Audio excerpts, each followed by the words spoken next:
Hey, it's Tristan here with Guitar by Ear. My big update is that I recently moved from Boston to Los Angeles, and I'm very excited to be getting settled in this new city and to be bringing you new content again. Today we're going to take a look at I'll Be Seeing You from Iam Tongi, the recent American Idol winner. For this song we're going to be in standard tuning, and we're going to have a capo on the 4th fret. So get tuned up, grab your capo, and let's jump in.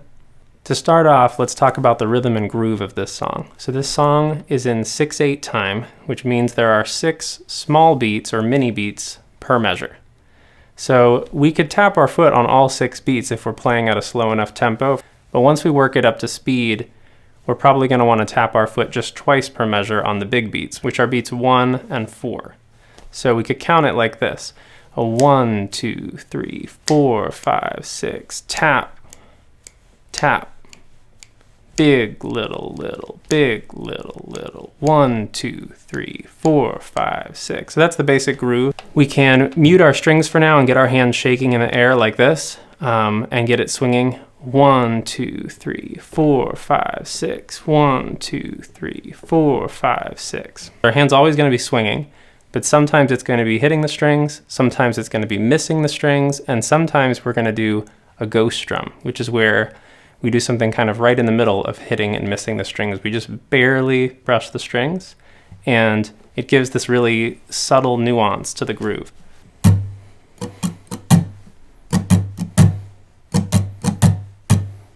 So we've got down, miss, up, down, miss, up, down, miss, up, down, down.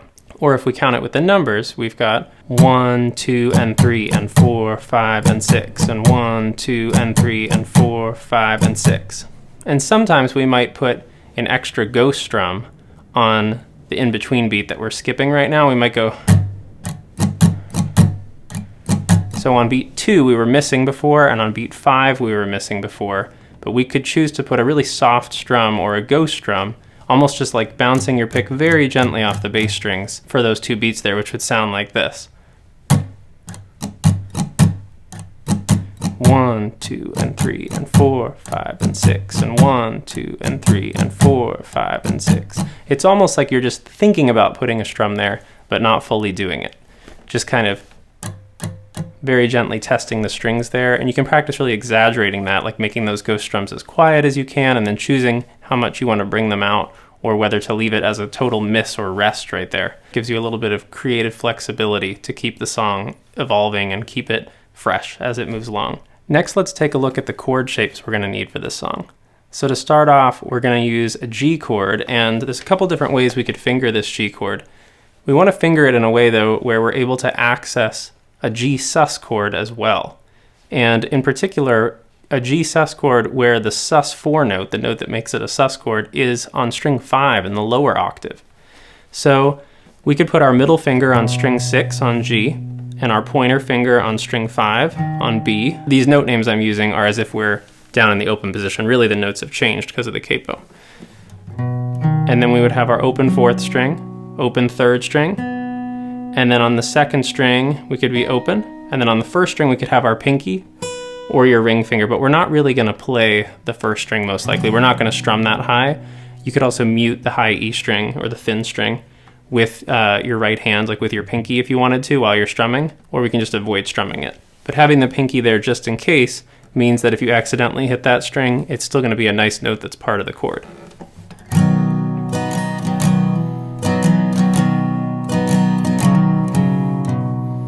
There's a little intro. We are applying that strumming pattern to the G chord, and then we're doing another down strum, and we're hammering on the ring finger on the 3rd fret of string 5. 1, 2, and 3, a 4. So it's a 4 hammer. The hammer's right after beat 4. 1 and 2 and 3 and 4 and 5 and 6 and 1. And on the way back, actually, it's going to do the same thing, except a pull-off. So it's going to go 1, 2, and 3, and 4, and 5, and 6, and 1. Which is a little weird because it's an up strum, and then a pull-off. So you might have to practice that. So we've got...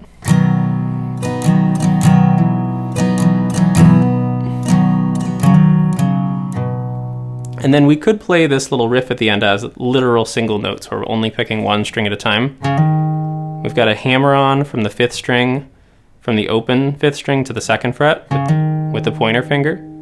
And then we have the open 5th string, and then we have the middle finger on that G note on string 6. But it sounds a little bit awkward to switch from this strumming rhythm to just single notes. It would sound kind of like this.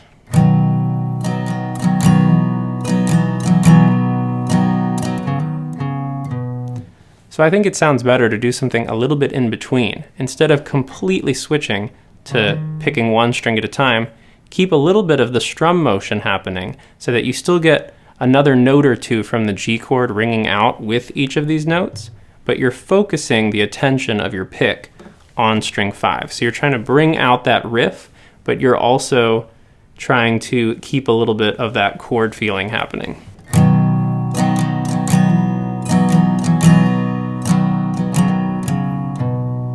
All right, so after that G chord that moves from G to G sus, we're also going to need an A minor 7 chord.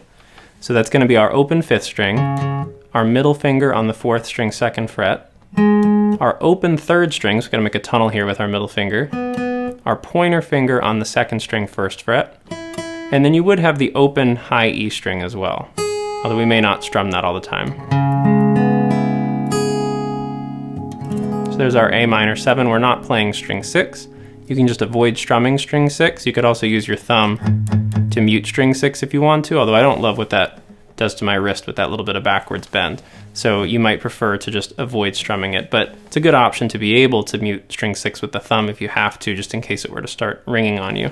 Now the same little melodic motif that we had happening on the G chord, where it's rocking between G major and G sus4, that same type of motif or character in this story is going to apply to all the chords.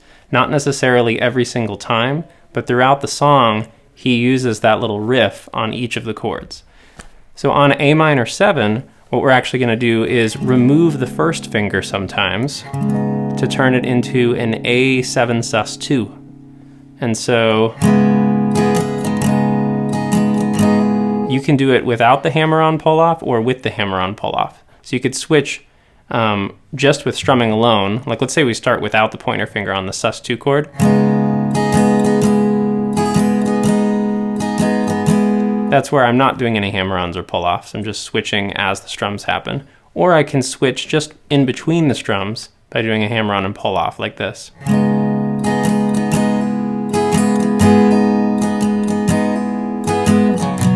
Like that. So we've got G and G sus. We've got A minor 7 and A7 sus 2, which is another type of sus chord. And then we have C and C major 7. So we have plain old C major, ring finger on string 5, 3rd fret, middle finger on fret 2 of the 4th string, got the open 3rd string, pointer finger on the 2nd string 1st fret, and we've got the open 1st string. So there's our basic C chord, and if we want to make it into a C major 7, all we have to do is remove our pointer finger so that that 2nd string is now open as well. So we could go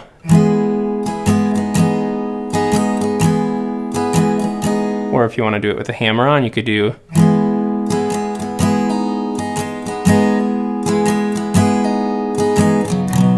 like that. So these are the ways that he's riffing back and forth on each of these chords to make the song a little bit more interesting in the accompaniment. Then later on in the song, we're also going to have an E minor chord, just plain old E minor. So that is open string 6, middle finger on string 5 2nd fret, ring finger on string 4 2nd fret, open 3rd string, open 2nd string, and open 1st string. I like to spice this up a little bit too because the bass player in the song sometimes does a little walk up where they step up to an F sharp and a G. Instead of doing it on string 6 though, where it gets a little muddy on the guitar since it's all in the same octave, I like to put it on the 4th string actually, so we get this. We get E on the 2nd fret of the 4th string, which is part of the E minor chord, especially if we flip our E minor fingering to the first 2 fingers. And then we can get this F sharp on the 4th string with the pinky. So this is an E minor 9. This is all optional, by the way. You can just stay with basic E minor if you're newer at guitar still. And so we can have pinky on the 4th fret of string 4, and then leave the 3 little strings open. So we could go, and then you could just go back to regular E minor, but kind of emphasize the 3rd string there, and you'll bring out this little melody line. Ba-da-da. Or if you really want to bring it out, you could stretch the pinky to the 4th fret and really double that G up, so it'd be like that. Once again, you can also just stay on E minor when we get to that part. And finally, at the end of the first pre-chorus, we just hang on a C chord and then go to the chorus. But at the end of the second pre-chorus, we actually go to the 5 chord, or the big question chord, or I call it the plane ride chord, because it's the plane ride that brings us back to our home chord most of the time. So in the key of G, this is going to be a D chord, because G is our 1, and then if we count G, A, B, C, D, D is our 5 chord, or our plane ride chord. So this is only going to happen at the end of the second pre-chorus. Now we could just go to plain old D, but I think it sounds a lot better to play a D add 11, which sounds fancy, but all it is taking our C chord we already know and sliding it 2 frets to the right. And then still don't strum string 6. You can strum the open 1st string if you want to add a 9 to this. So then it'd be a D add 9 11. Or you can leave out the 1st string and just focus on those middle strings. So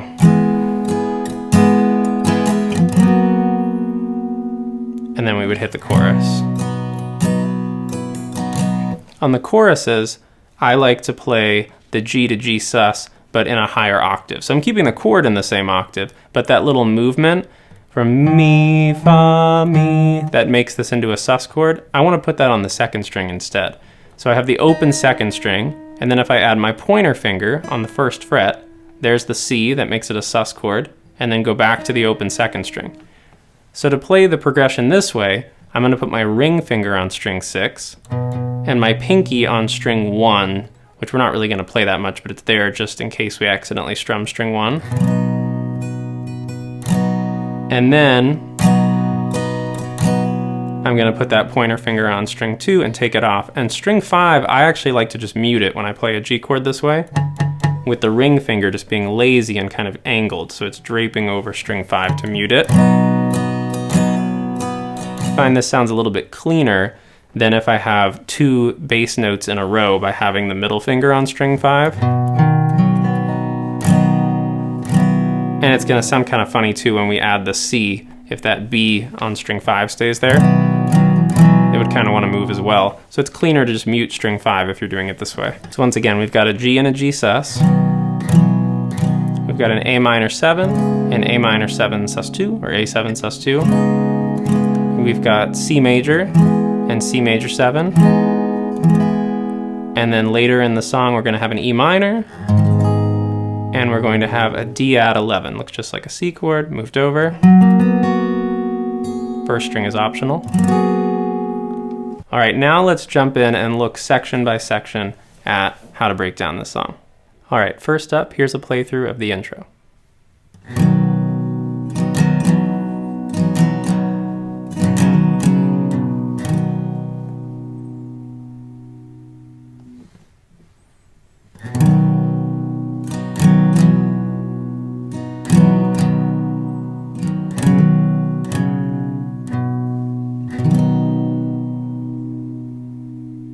Next we have a 16 measure verse, or you could think of it as 2 8 measure verses back to back.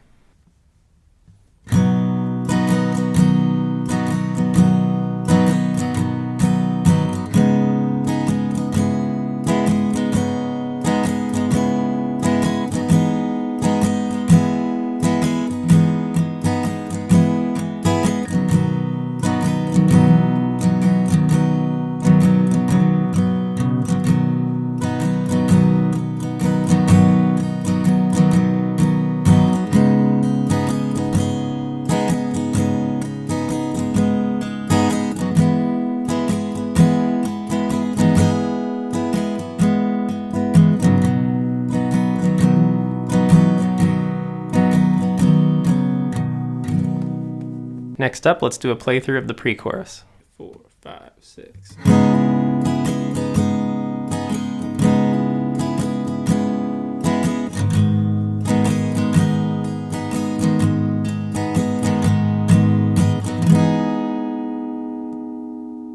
All right, now let's hit the chorus.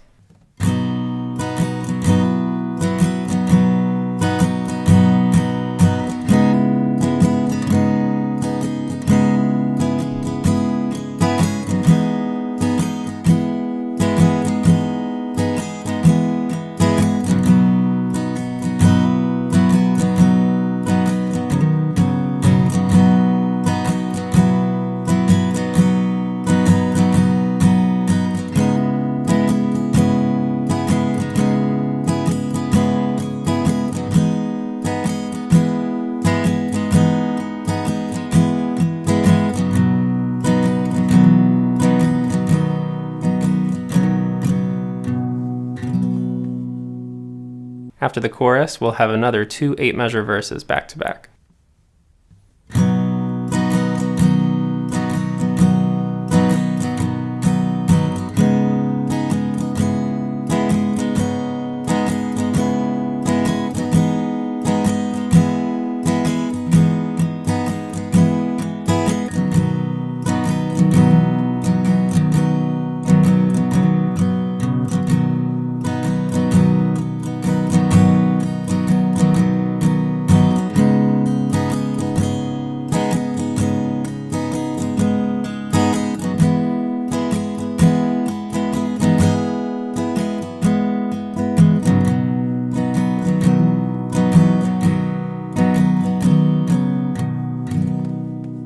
Now it's time for the second pre-chorus.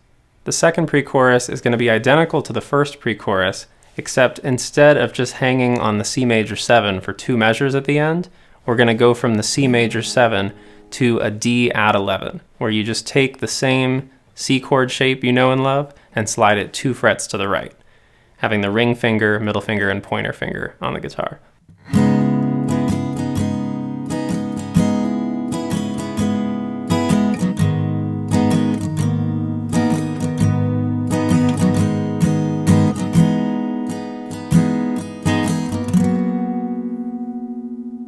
That's it for new material, because after the second pre-chorus, we'll hit a final chorus and then the song will be done.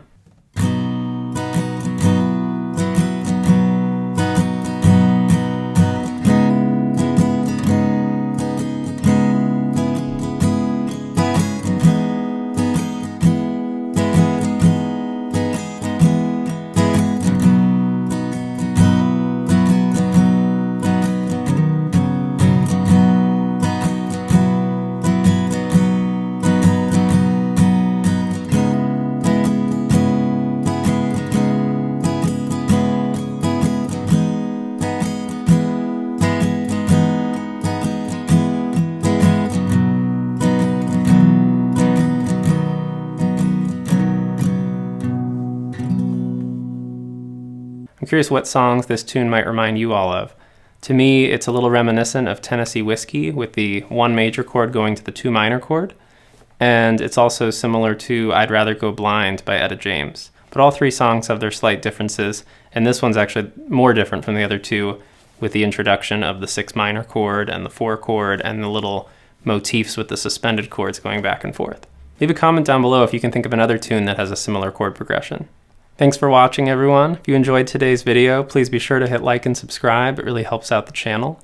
If you're interested in private coaching, feel free to shoot me an email at guitarby-ear@gmail.com. I'm also going to be starting up some online group classes for later this summer and into the fall. So if you're interested in getting on the wait list for any of those and finding out more about them, feel free to also shoot me an email at guitarby-ear@gmail.com. Till next time, see ya!